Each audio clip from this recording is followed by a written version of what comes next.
আসসালামু আলাইকুম আহমাতুল্লাহ। তোমরা যারা দাখিল নবম দশম শ্রেণীতে পড়াশোনা করতেছ, তোমাদের ইংরেজি দ্বিতীয় পত্র যে প্রশ্নটা আসবে সম্পূর্ণ আজকে ভিডিওতে আমরা দেখাবো যেভাবে আসবে প্রশ্ন এবং তোমরা কিভাবে আনসার করবা বিস্তারিত নিয়ে এই ভিডিওটা। ওকে, আমরা দেখতে থাকি, চলো। এটা হলো ইংরেজি দ্বিতীয় পত্র একটা প্রশ্ন আমি দেখাচ্ছি। তোমাদের এই প্রশ্নে ইংরেজি দ্বিতীয় পত্র প্রশ্নে যদি আমি রাইটিং পার্টটা দেখি, মানে বি পার্ট, এইখানে তোমাদের টোটাল 10 10 20 এবং 20 40 মার্কের আসবে লিখিত অংশ। তো লিখিত অংশটাকে তোমরা গুরুত্বপূর্ণ দিয়ে পড়তে হবে, কেননা এই লিখিত অংশ 40, এই 40 যদি ভালো করতে না পারো তাহলে কিন্তু এ প্লাস পাইবা না। অবশ্যই এই 40কে তোমরা অনেক গুরুত্ব দিয়ে পড়তে হবে। দেখো, সবার শেষে যে 12 নং আসবে সেইখানে আসবে কম্পোজিশন, মানে বাংলাতে আমরা বলি রচনা। ঠিক আছে, এই রচনা তোমাদেরকে লিখতে হবে 3 পৃষ্ঠা অথবা 2 পৃষ্ঠার নিচে লেখা যাবে না, 2 পৃষ্ঠা কমপক্ষে লিখতেই হবে, যেহেতু এটার মার্ক হলো 20 মার্ক। তো এই 20 মার্কের জন্য আমাকে 2 পৃষ্ঠার উপরে অবশ্যই লিখতে হবে। তো আমরা বাংলা দ্বিতীয় পত্রে রচনাটা যেভাবে লিখি সেইভাবে ইংরেজি দ্বিতীয় পত্রে কি করতে হবে, কম্পোজিশনটা লিখতে হবে। এখানে কম্পোজিশন আসছে ইউর ফেভারিট হবি, মানে তোমার প্রিয় শখ কি। হ্যাঁ, এটা সম্পর্কে তোমাকে লিখতে হবে রচনা। দেন আমরা 11 নাম্বারটা দেখি, আমি নিচ থেকে দেখা যায়, তোমরা বুঝতে সুবিধা হচ্ছে আমি আশা করি। এই 11 নং-এ আসছে তোমাদের অ্যাপ্লিকেশন। অ্যাপ্লিকেশন মানে আবেদন যে লিখো না, তোমরা বাংলা দ্বিতীয় পত্রে আবেদনপত্র যে লিখো না, হ্যাঁ, এই আবেদনপত্রকে ইংলিশে বলা হয়ে থাকে অ্যাপ্লিকেশন। এই সেম অ্যাপ্লিকেশনের নিয়মও আছে, তোমরা চাইলে ভিডিও দেখে নিয়ম দিছি, নিয়মগুলো পড়তে পারো। তো এটা হলো অ্যাপ্লিকেশন। অ্যাপ্লিকেশন আসছে, অ্যাপ্লিকেশনের নাম হলো কম্পিউটার ক্লাব। কম্পিউটার ক্লাব নাই তোমার স্কুলে, সেই সম্পর্কে তোমার হেডমাস্টারের কাছে কি করতে হবে, অ্যাপ্লিকেশন লিখতে হবে। তো অ্যাপ্লিকেশনে মার্কস হচ্ছে 10 মার্ক। ওকে, পরবর্তীতে আমরা দেখি 10 নং। 10 নং এ আসে প্যারাগ্রাফ।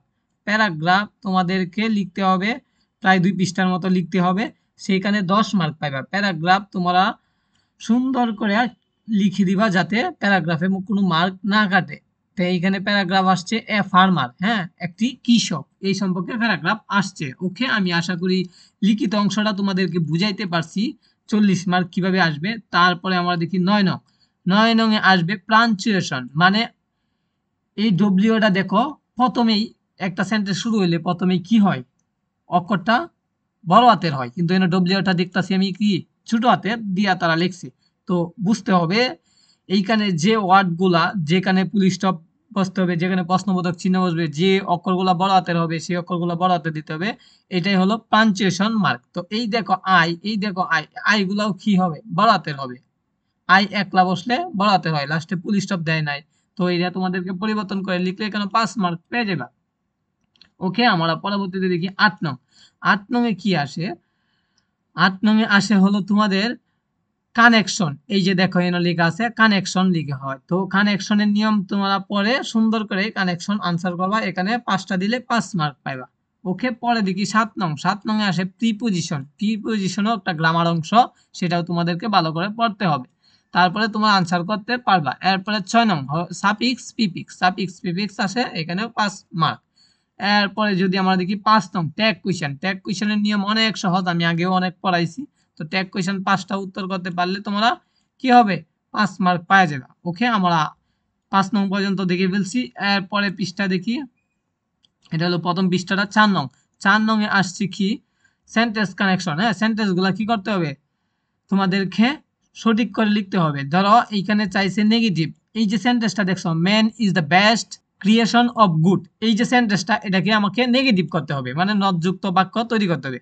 এই দ্বিতীয় সেন্টেন্সটাকে অ্যাসার্টিভ করতে হবে, দেখো না ইজ নট, হ্যাঁ, তার মানে এটা নেগেটিভ আছে, এটাকে আমাকে অ্যাসার্টিভ করতে হবে। এই যে এটা প্রশ্নবোধক চিহ্ন নাই, এটা কি করতে হবে, ইন্টারোগেটিভ করতে হবে প্রশ্নবোধক চিহ্ন তৈরি দিয়া। এরপরে সুন্দর করে সেন্টেন্সগুলা কি করতে হবে, পরিবর্তন করতে হবে। এরপর 3 নং এ আসে তোমাদের রাইট ফর্ম অফ ভার্ব। এটাও কিন্তু অনেক গুরুত্বপূর্ণ, 10টা দিলে 10 মার্ক পাওয়া যাবে রাইট ফর্ম ভার্বে। তো এটারও নিয়ম আছে গ্রামার অংশের, তো তোমরা এটাও গ্রামার পড়ে ফেলবা। এরপরে হলো সেন্টেন্সকে মিলন করতে হবে। ধরো এইটা আগে মিললো এই বির সাথে, এটা মিললো এটার সাথে, এইভাবে 5টা লাইন লিখতে হবে, এই টেবিলটা মিলকরণ করে। এরপরে হলো 1 নং 1 নং-এ শূন্যস্থান পূরণ করতে হবে। এভাবে তোমাদেরকে প্রশ্নের আনসার করতে হবে। 100 মার্কের একটা প্রশ্ন। ওকে, আশা করি তোমাদেরকে বুঝাইতে পারছি। তোমরা সকলেই সাবস্ক্রাইব দিয়ে নোটিফিকেশনটা অন করে রাখো। পরবর্তী পরীক্ষা কি কমেন্টসে লিখে দাও।